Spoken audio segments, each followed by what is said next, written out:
This week on Dig Me Out. Satellite, flying eye, hello. Keep it cool, break the rules, thinking like you know. With your hosts, Jason Ziak and Tim Minichi. Jay, we're back again with another episode thanks to our Dig Me Out Union on Patreon. You can help us make the next episode happen by joining us at dmounion.com or digmeoutunion.com. And speaking of the union, Jay, I believe we have a new union member. He goes by the name of Andrew Hammond. Welcome to the union, Andrew. And I believe he has joined us over at Discord. Is it Captain George Hamilton? Is that the name I'm thinking of? I'm assuming that they're connected. I assume when one person joins the union and then a new person pops into the Discord, that they're somehow related. Right. Could be. George Hamilton III, not Captain George Hamilton. George Hamilton III is the name. It's hard to. I like it when people use their names. I'm not gonna like inflict some sort of like rule where you have to use your name, but it's hard to keep track of people when they start going with crazy names. We believe in being double masked. So you could join Patreon with one name and then come over to Discord with a different name. I feel like there should be a parentheses, also known as. Joining us this week, one of our patrons. He's been here before. He's back again. Welcome, Jeff Gentis. Hi guys, how's it going? Good. You were here last year in the year of COVID, the first year of COVID year one. What was your pick then? I sat in on the round table for 1991, the albums of 1991. Oh, the 91. Okay. So you didn't, this is your first pick?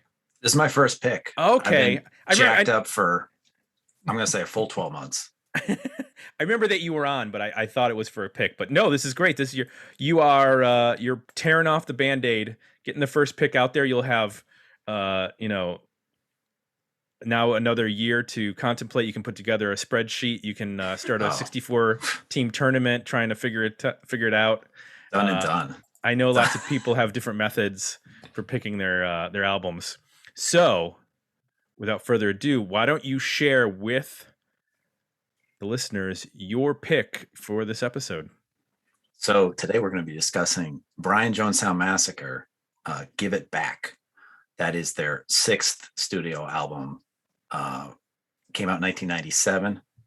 It featured prominently in the documentary Dig about Brian Jonestown Massacre and the Dandy Warhols. And for me, I think it's the best summation of what they're all about. And I guess we'll hear from you guys as to what they're all about is any good. Well, and we have talked about the Dandy Warhols. It was a long time ago. It was like year 2 that we talked about the Dandy Warhols. But it's nice. We'll get into it, but there's a nice crossover between the record that we talked about, which was the Dandy Warhols Come Down, that came out in 1997, same as this year, or same as this record. But that was March of 2012, episode 67. Talk some dandies. Wow. Within the first 100. And we'll get into it, but this album even has, I would call it a response song to one of the Yes, dandies. It does. So how'd you get into Brian Jonestown Massacre? Purely from the documentary. I had a track from a sampler. It was off the 2003 album. And it was one of those things where it's like, when you get a bunch of samplers and you try to put the artists together, I kind of put them in a playlist, and then you go back after a couple of years and you're like, hey, this song, maybe that's worth actually pursuing, this artist's like full blown album and whatnot. I hadn't gotten to that point yet with them. I just saw the documentary, and even though it's not a way to sell someone on them being great people, I liked what I heard.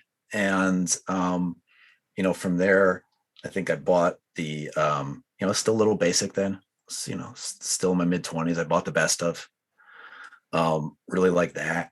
And then after a while, just started getting into especially their pre 2008 discography. And I've kept up with it since, though, once they fell off eMusic, which used to be a way that I'd get new music, I stopped listening to them as well. But that was it. I've seen them 3 times, and just love them. So I feel like I also got in, or I was aware of the name, but the first time I actually heard them was the documentary. I also feel like the follow-up record, Strung Out in Heaven, which came out in '98, I instantly know that album cover. Mm. I don't know if it got pushed more, because it was on TBT, and this is also the time then Guided by Voice was on TBT. Mm. But I just remember seeing that around record stores, and I don't know if I listened to it at the time, but I definitely remember seeing the documentary. We might have even gone to the theater to see it. Jay, you've seen the documentary, right? I have. I don't remember where I saw it. I feel like we might have gone to like the theater in Bexley that showed like art films and documentaries to go see it, because that was where I saw like the Wilco documentary, and that's where I saw a bunch of music documentaries there, because that place it's like one of those like little one-off arty places that shows stuff like that. It's on Amazon Prime now. Yep. Because I gave it a rewatch and prep for this to try to rekindle the old magic. And a lot of that is, if I remember correctly, is about this record. It's them. It's not like they show the full songs, but there's like snippets of songs from this record. I think they're in the studio making.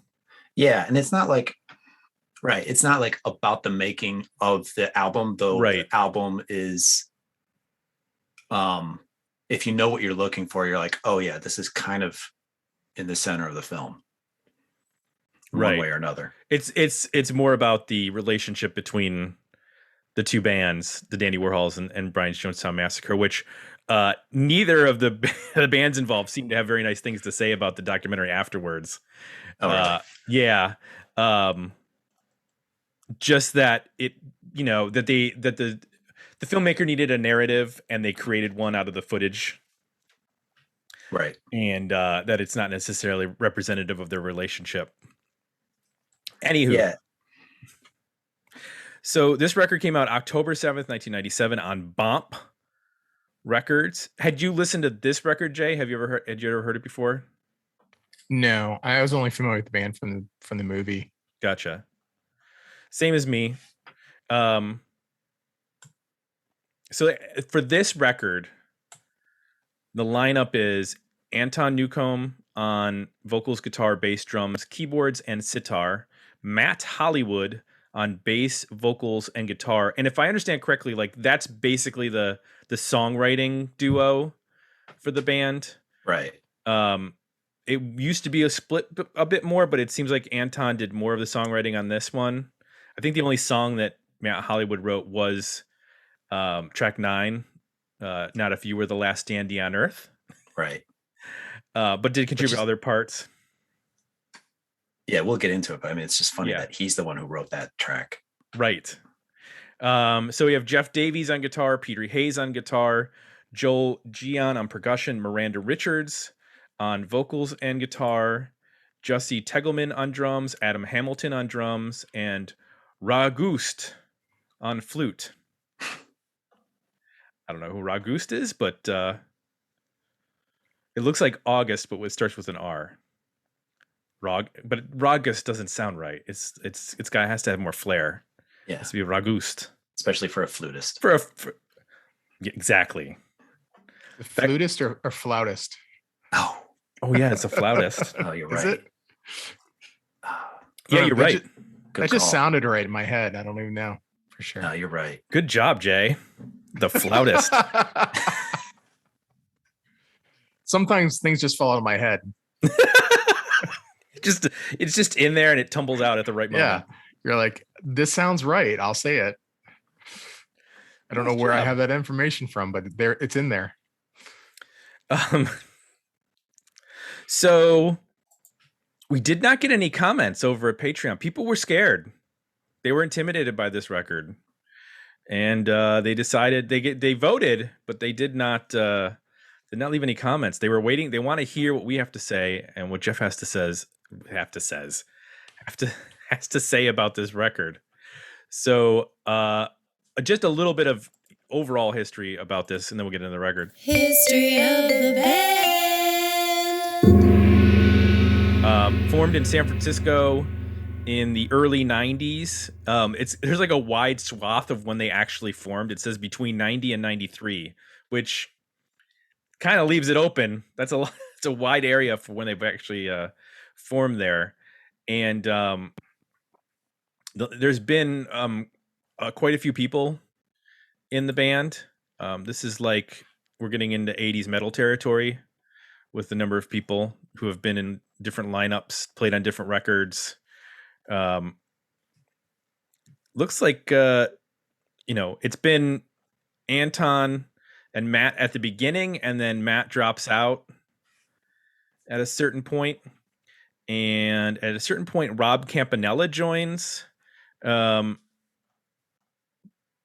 sort of a permanent member, doing sort of odd instruments here and there, organs, piano, mandolins. And Frankie Teardrop Emerson was in the band for quite a while, not in the last 5 or 6 years, but throughout the 2000s. So a lot of people in and out of this band. Peter Hayes, who founded the Black Rebel Motorcycle Club, he was in this band for a while. So, and Joel Gian, the percussionist / tambourinist, he's been pretty consistent, and he's one of the people pictured on the album cover and takes center stage during their concerts as the tambourinist. Yeah. Okay. Listen, I've never seen a better one. Ian Astbury shakes a pretty good tambourine. I gotta say. On the hip now, baby. On the hip, yeah, exactly. I you know how there's like air guitar competitions? I want a tambourine world competition with guys like Joel Gian and Ian Astbury. Show me your tambourine moves. Yeah. Tambourinists. So that's about all I want to cover here. I want to get into this record because there's quite a bit to cover on this record. Jay, tell me one thing you liked about "Give It Back!" by the Brian Jonestown Massacre. It's a bit of a trip through the 60s. I felt like I was hearing a variety of different 60s pop influences. And some of them surprised me. I guess I expected, obviously the Rolling Stones, the Brian Jones era, obviously, to come through. And you hear that on, is it Malala? But I didn't expect things like the Byrds. So the second track, This Is Why You Love Me, it sounds like a Laurel Canyon, Rickenbacker, 60s psychedelic pop song with maybe like Ray Davies singing. So dry your eyes, I'll never lie, I'll hurt you like he did. Hey, come out and play. He never did nothing except for drag you down. You can rest your head, 'cause we'll be laying around, and I'm here to say that there's no way he loves you like I do. Hey. And it's a well-written song. It's got a great melody. I love how the guitar and the vocal are really sharp and locked up. It's concise.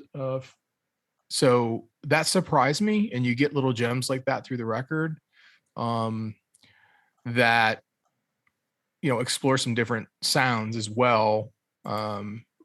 So whoever you are, you get more into like this rolling bassline heavy song, which a lot of the other tracks tend to be like more sitar or acoustic guitar or beds of like guitar organ. So that's a nice little surprise that pops, and the bass line takes center stage and has a bit of a Britpop feel, and that kind of took me to between that and Sue. There's this moment of the record where you get the Jesus and Mary Chain influence and maybe some British influence that early in the record it's maybe sounding more 60s American, or Rolling Stones interpreting American music. And then the album ends with something that's very poppy and bright sounding, almost Beach Boys like, with I guess it's the bonus track originally, but it's listed on the full record now. What's so that? again, what's that? What song what's the ending song? It's Summer. Oh, I don't have that. Oh, okay. I have MP3s from way back.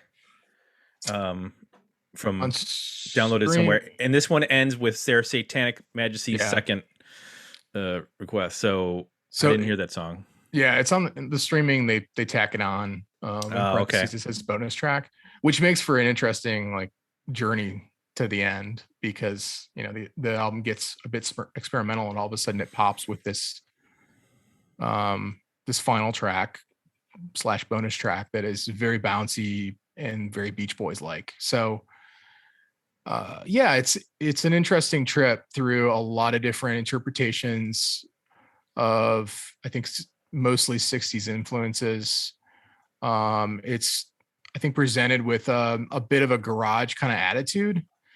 None of the performances here are like mind-blowing musicianship or vocals, but it's done with I think an authentic kind of, like I said, garage kind of spirit to it. It sounds not overwrought, sounds fairly fresh, and like a band that's maybe rehearsed these a bit and is getting them down on tape, not like overly polished or pristine, which I think brings some character to it too, in that it doesn't get too, I think with the layering on some of this stuff, it could get very kind of artificial sounding. And I think they do a pretty good job of keeping it feeling, real and honest, and a bit raw. So that's some of the stuff that I liked on it. What about you, Tim? Well, I think this record at the start, through the first maybe like 7-9 tracks, is just really strong in its interpretation and homage to 60s psychedelia. The obvious one is the Stones during the Brown Jones era, which you mentioned. But there's a lot of interesting stuff going on that isn't just Stones. You mentioned like the Byrds and some of that kind of stuff. I found when they were a little bit more bass driven, when it had a groove, like Whoever You Are, that bass riff that starts out Whoever You Are, I mean, that could have been off a Verve album in the 90s.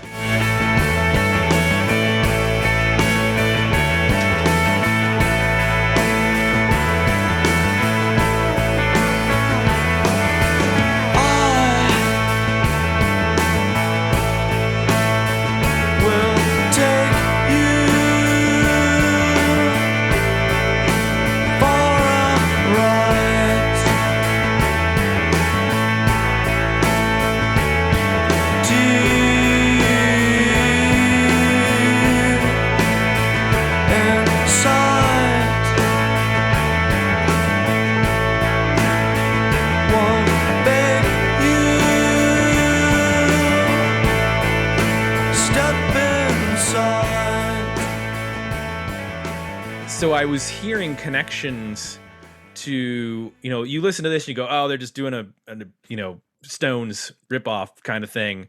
But when you start to like think about what was happening in the 90s with regards to bands dipping back into psychedelia and what would become actually neo psychedelia.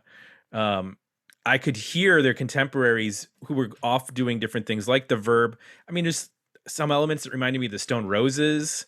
There's things that bands afterwards that I'm sure were influenced by this band, like the Black Angels, or who was the other one I was thinking of that kind of had this kind of feel. But just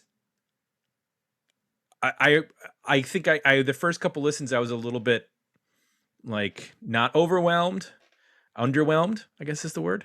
The opposite of over is under. And then it started to click with me like, oh, okay. I get where this fits in. I mean, and I know that Anton Newcomb is like really kind of a character and is a very unique individual. Hearing all that he and Matt Hollywood do in terms of like layering guitars and layering sounds. What's interesting is there are certain songs where I don't necessarily love what they're doing vocally, or sometimes not even a vocal really, but the music to me is so interesting, and they find like the right groove, which is what I think is so hard for sometimes for bands, is that they just can't find the right vibe, and they absolutely nail the right vibe, and it sounds good, which I was worried that, you know, a lot of the album covers for Brian Jonestown Massacre look like local band covers. So I was a little bit worried about the fidelity of the record. But this says tangible, what does it say on the cover? Tangible quality stereo or something like that. In red, yellow, and blue. It's so like small and squishy, I can't even read it. Right. What does it say? Tangible custom stereo. Sorry. I don't even know what that means. What is tangible means? You can touch it. How do I touch this? But neither here nor there. I think that they cover a lot of interesting ground, both reinterpreting and creating new sounds. And I think this works in a lot of ways as a record that I know that there was a push, you know, get them on TVT, have a single probably at that point. But this works well for me to just put it on and to just let it play and not worry about where I'm at any particular point. So there was a lot of stuff that worked. I mean, there's so many elements you can pull out. You can hear a little bit of Velvet Underground. You can hear a little bit of this, a little bit of that. But I think the songwriting is strong enough on this that it doesn't matter that there's some obvious touchstones that they kind of make it their own, which makes it interesting. So what works best for you, Jeff? I really like the sequencing. Mhm. There's a nice degree of variation. It does help with the bonus track. Is a good one. So I'd recommend that on Spotify. I think they also, in addition to everything you guys covered, like 96% of it. But there's also just layers of shoegaze. Especially their earlier albums were, I mean, you know, there's one called Methadrone, which is like droney kind of shoegaze, right? And it's a little bit like, you know, they've something like the song Sue is like borders onto, I think, shoegaze, and it sounds, you know, with a little bit of like what Wooden Ships sound like too, albeit without the like full blown I don't know, stoned groove that some of the Wooden Ship songs have. You know, that Whoever You Are track, I think that's the one I would say to somebody, okay, if you like this track, you will like this band. It's not their best, but it's the most like emblematic. I mean, to the extent that a band with, you know, 300 songs to their name is has a singular touchstone song. But yeah, everything else, it just seems like, yeah, it's almost like they throw their influences out there with their name. And the first few times you're like, okay, well, this is great. We're, you know, the first track is Supersonic. They're going to India, you know, they're going to do the Beatles and Stones mid-60s thing here, but they just update it. and they do layer so much else that, and in particular, I think is one of their more consistent efforts, and one of the most varied.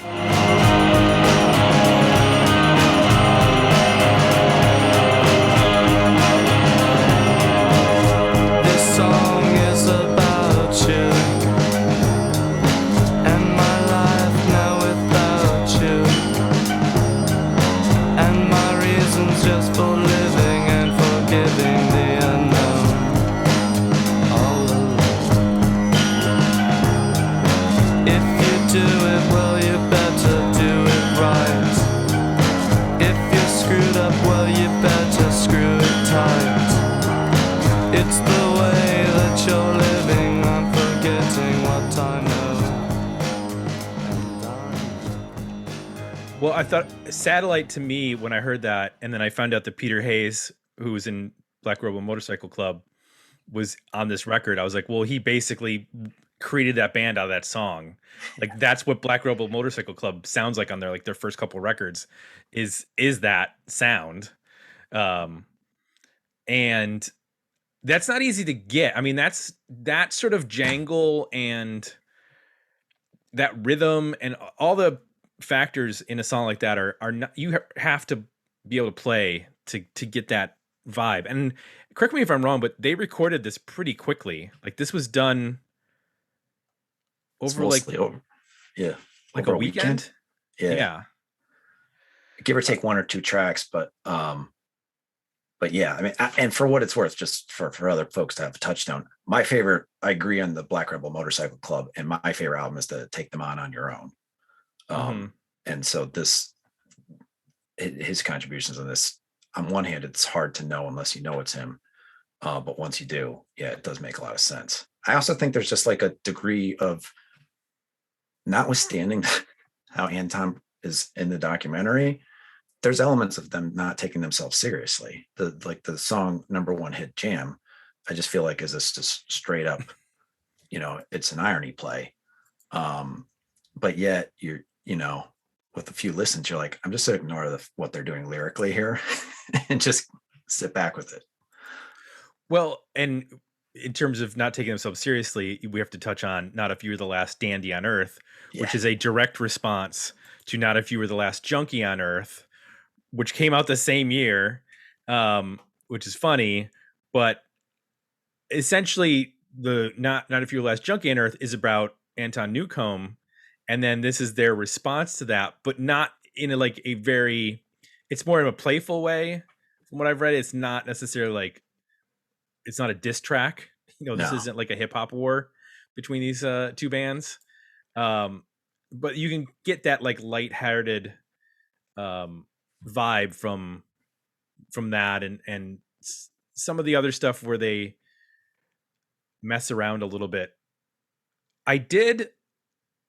You mentioned about the sequencing. So because I didn't have that last bonus song, I did feel like the end of the record got a little like in the mud. Sure. Because you got The Devil May Care, Mom and Dad Don't, and then their Satanic Majesty's Second Request, which ends with, I really like the music that's in that. It's got this cool like throbbing bass thing that's going on, but it's another Jim Jones quote. And we just had Jim Jones. Jim Jones has been on the show now twice in the last 3 weeks. He's like a guest host. It's a little unnerving, to be quite honest, because I don't know if anybody knows this, but Jim Jones was a mass murderer, not a good dude. And this is the second band in 3 weeks that has included audio. He's the Jonestown Massacre part of the name. Yeah. So I really hope because that happened in the late 70s and these bands were in the 90s. I really hope in 20 years from now, there aren't a bunch of bands throwing on certain president's quotes to be funny or ironic or what have you, because it's going to make it difficult when my daughter's like in her early 20s and listening to pop music and rock music. And I'm going to be like, God damn it. I can tell you one of my finalists was the Concrete Blonde Mexican Moon album that includes the song Jonestown too. So it was going to come. Oh yeah. I looked it up. There are a ton. I mean, up to like last year, Post Malone had a song that was about Jim Jones. Like dozens of songs over the last 25, 30 years that reference Jim Jones or Jonestown or what have you. I'm like, come on, people. Obviously, you're drinking the Kool-Aid, right? It wasn't Kool-Aid, though. It was Flavor Aid. That's what people get wrong. They didn't use Kool-Aid. So when you use the expression, you say you've been drinking the Flavor Aid? That's what you're supposed to say. They didn't use Kool-Aid. But to your point, that's become just part of our vernacular that everybody Right. uses. And it goes back to this horrific incident. Yep. That obviously pop culture is obsessed with. Yeah, it's very strange. I don't understand It it, is. to be quite honest. But what didn't work for you on the record, Jay? You started to touch on it. The end of the record, like I said earlier, I'm glad it ends on this It's Summer, the bonus track now.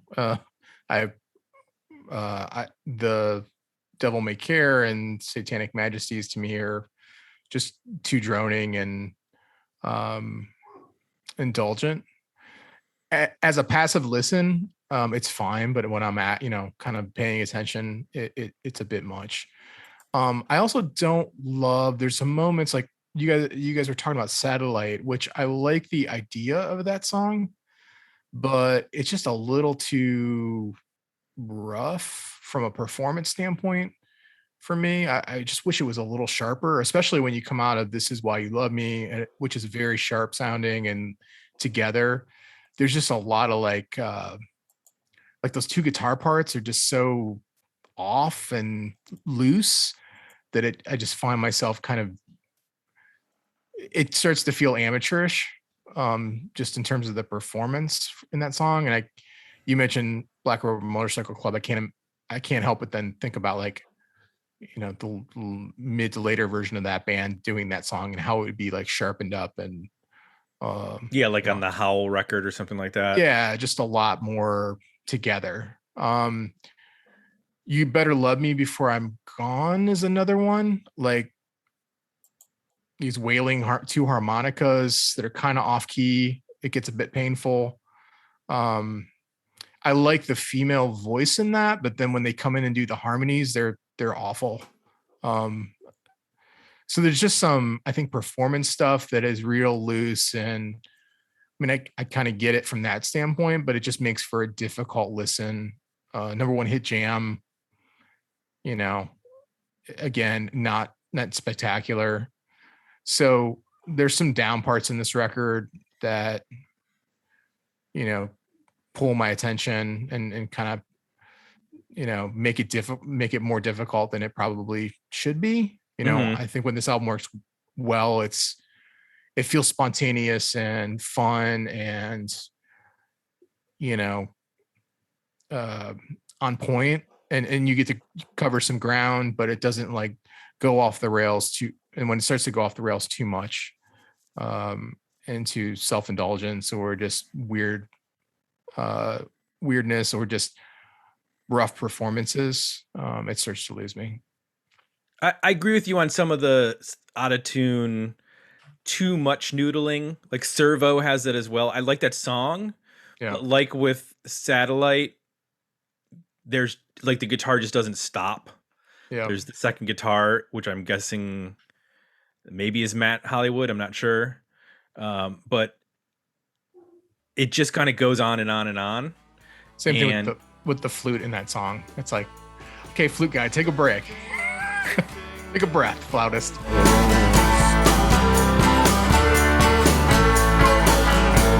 Michael of everyone but this,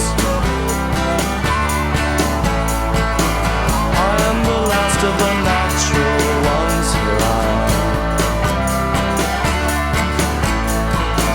Let yourself go and have some fun, little.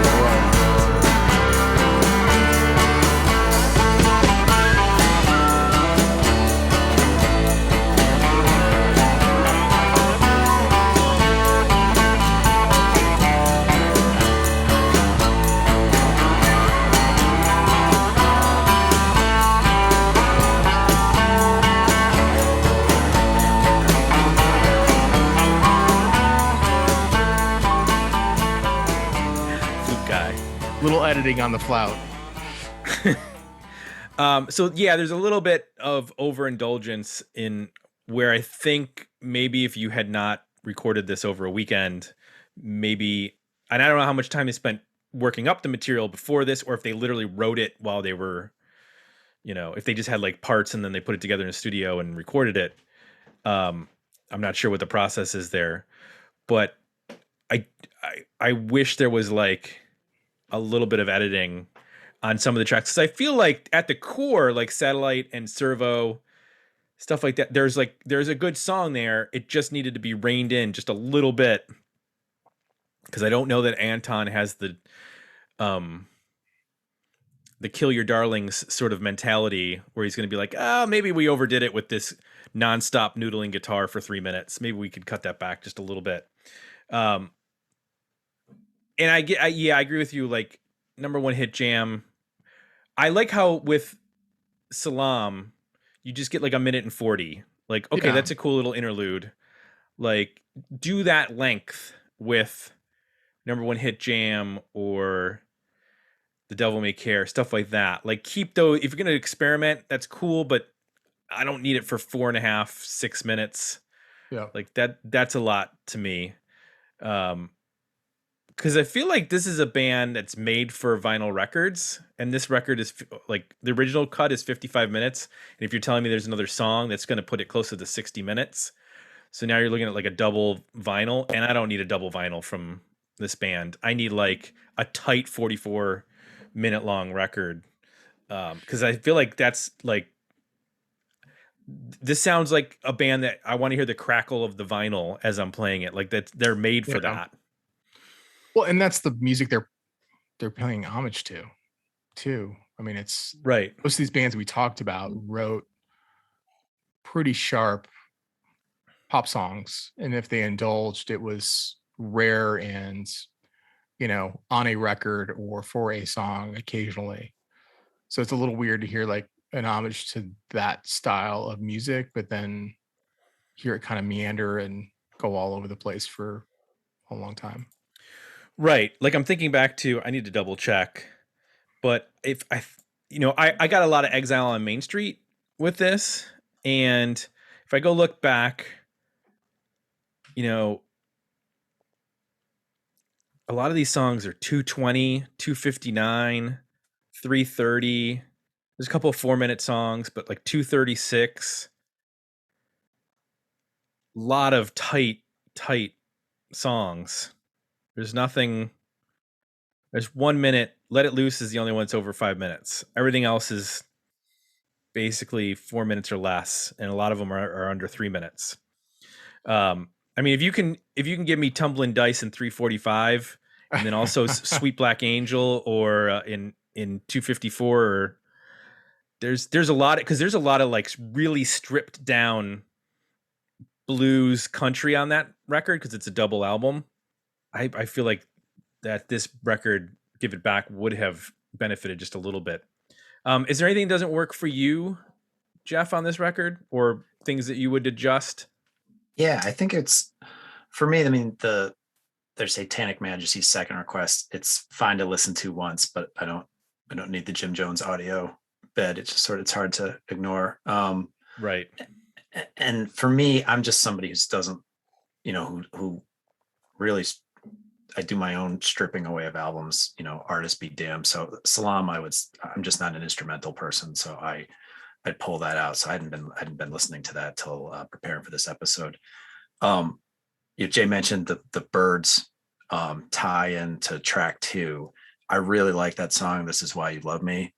And my wife, who's putting her own focus on to start singing, like whether or not she's, using this as a reason to figure out whether she should care about this band. And she watched the documentary with me recently. She just said, "Oh, this is just, I feel a whole lot better." And I was like, oh, damn it, you're right. Wow. So, she made it a little worse. I think there's a couple other things, like, I don't know, not to argue against straw men, but there's the notion of like, he's from San Francisco, he affects a fake British accent for a lot of his singing. I'm just like, it bothers some folks. For me, it's like, I don't mind. And then there's the folks where it's like, there's always a question of like, are you wearing your influences too much on your sleeve, or, the fact that we can recognize where you're, what you're drawing from. How does that cut?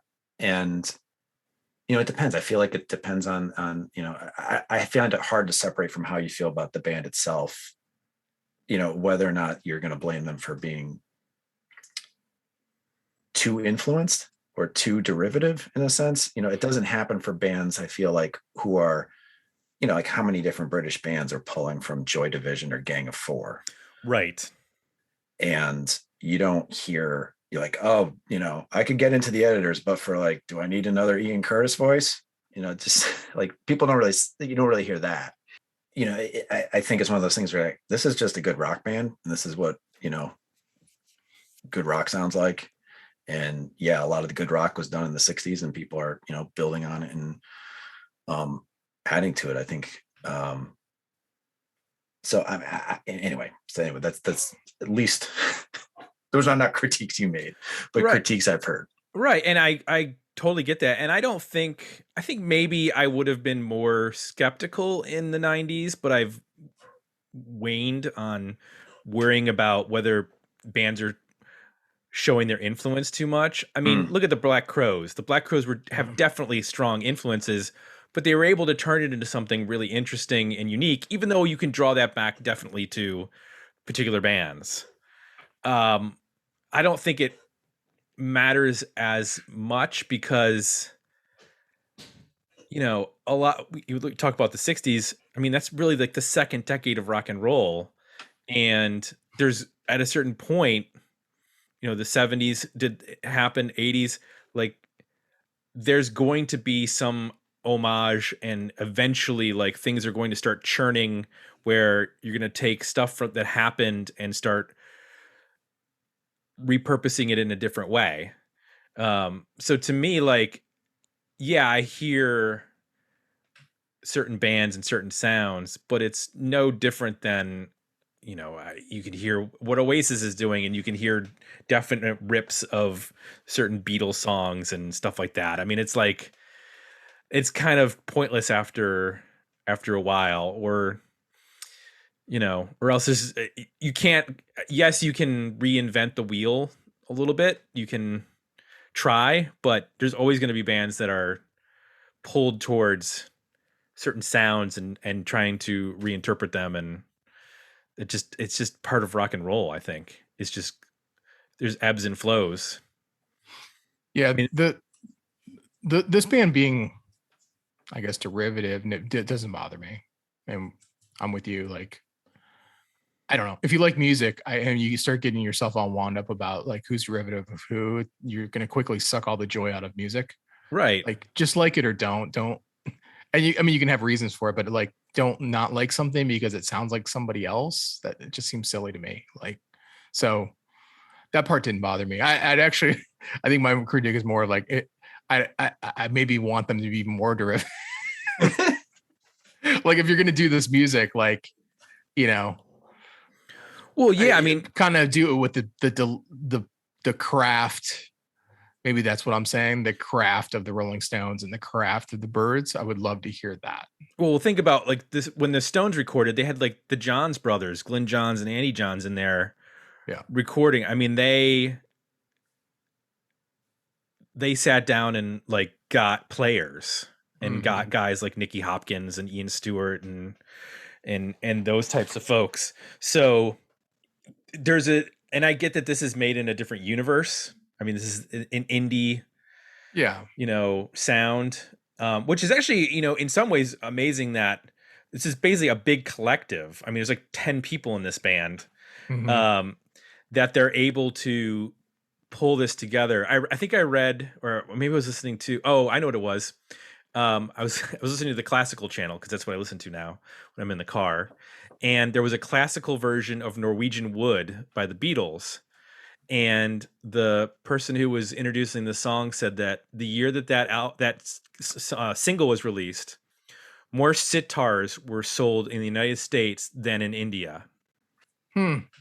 Now, there's a lot of people in Amazing. India Yeah. in whatever 1967, 68. So the fact that the few 250 million or whatever it was back then bought more sitars. I don't even know how you get a sitar in 1968 in the United States, but we bought them all Wow. That's because we true. heard Norwegian wood. There's probably only one place in town to buy a guitar. Where would you buy a sitar? Exactly. It's not like you go on Amazon in 1968 and order up a sitar. Right. Like, where are they getting? Some dude saw that coming and was Yeah. like, I am going to buy up all the sitars and ship them Wow. over the United States because I want to make bank. Just controlling the supply chain of sitars. Yeah, exactly. So let's talk about. So this comes out in 97. I know the Dandies got some play in 97 because of Not Last Junkie on Earth. That was definitely an MTV video. And I feel and maybe it was, and then they got another one. Bohemian Like You was the other one where I feel like they got some MTV play and radio play. Yeah. I don't feel like Brian Jonestown ever got to that level with regards to singles. So it's not surprising they've sort of remained an underground band. I also think the name doesn't help, to be honest. You know, if you're going to go from, in 1997, from the Foo Fighters to the latest by Dog's Eye View or whatever, and then, the Brian Jonestown Massacre. I don't know that radio programmers would be jumping on that in mainstream, college radio's all over it. They're playing all these records. But I don't know that mainstream radio wants to take a chance on this. I mean, John yes. Cougar Concentration Camp didn't get any airplay, so. Yeah, the name does not help. Mm-mm. The Dandy Warhols just have a little more polish too. The Right. vocals are a little tighter and just the production's better. The singer's a good looking guy. That probably didn't hurt either. For them. Courtney getting some Taylor. success. So you can kind of see, what the difference here from a pop standpoint pretty clearly. His face is like molded from some sort of Greek god, I don't know, statue. Like, have you ever looked at him? It's terrifying how good looking that man is. It's like it's just like this jawline of this chiseled jawline. It's kind of like what Evan Dando looked like before whatever happened to him. No, that's a good call. It's the same thing. You got the cheekbones, Mm-hmm. and then they cut back into somehow a strong jaw. It's too much. It's unnerving. It's not fair. No, it's not fair. I got a head like a eggplant. Seriously, I look like Joe Pesci's offspring with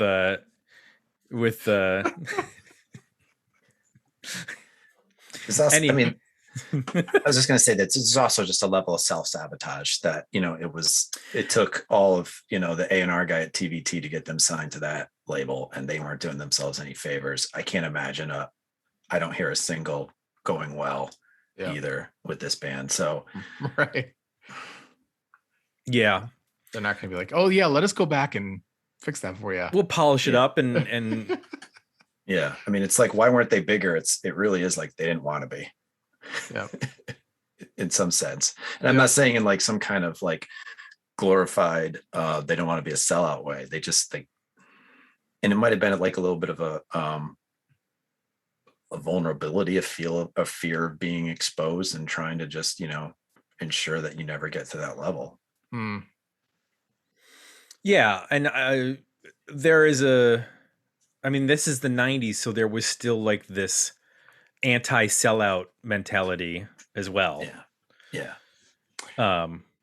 You mentioned something, Jeff, that you're making me think of too. You mentioned that there's moments in this record where they don't take themselves seriously, and there's a bit of tension there, I think, for bands that like have that as part of who they are, then struggle with success means I'm taking myself seriously. So it's like there's this not wanting to give into that, which Totally. makes them who they are, but also sabotages them in some ways of ever being like commercially successful. But Yeah. it sounds like they've stayed together and continue to tour and put records out for a while, right? Yeah, and Anton cleaned up, and they seem to have had some overall maturity with age, and they still crank out there. I think that they've sort of built up some popularity overseas. And when I've seen them at, Bowery, not Bowery Ballroom, Webster Hall, Terminal 5 in New York, places that, by comparison's sake, I've seen Japan Droids in the National at some of these places. So, there's decent side crowds. There's also the random note. These are large dudes. They're all like got to be 6 foot or above. It's kind of a funny part of the collective, I guess, but it's just a funny look. They have, 4 or 5 guitars. Some guy that sometimes there's a guy playing organ who then, picks up a guitar as well, which, kind of makes you think. I mean, you guys have more of the being in a band experience than I do, but it's like, what makes you go from 3 guitars to 4? Like, what's that trigger? It's a little bit like if you look at a guy who's got 8 gold rings. Yeah. And you're like, what? I'm not interested. Obviously 7 to 8, you got to complete the set. But I want to know, when you went from 4 to 5, what was the thought process there? And with this band, I can only think it was like a drug connect to figure out as to why they go from 3 to 4 guitars.